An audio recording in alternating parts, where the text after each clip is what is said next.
O mga kaganap po, ito yung sinasabi ko, mga pasaherong papasok ng airport na walang mga sasakyan. Kung ikaw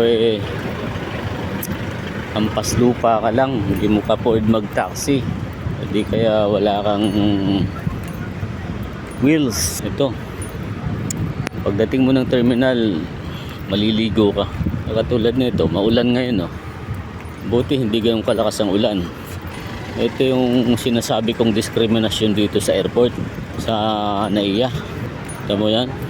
Napaka ng diskriminasyon dito sa mga timawa saka sa mga mayayaman, mga kaganap.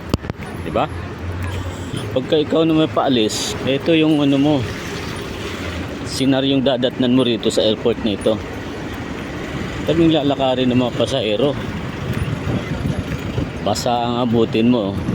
Siyempre sasabihin nila meron namang shuttle service dito na bumabiyahe dun sa arrival. Dun lamang yun sa arrival, mga kaganap. O, kita mo yan, o. Yan, o. Dumating yan, o. Galing biyahe yan, o.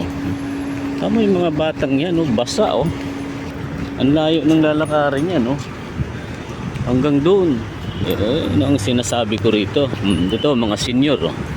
Ito, mga senior na ito. Basa ang inaabot. Bibiyahe pa lang, mabuti, may payong, maliligo ka rito. Matinding diskriminasyon dito, mga ganap, ha.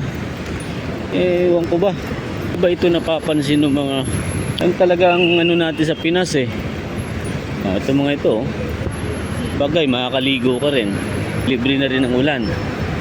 Ayaw pang tumigil, ha. Dito nakaganap.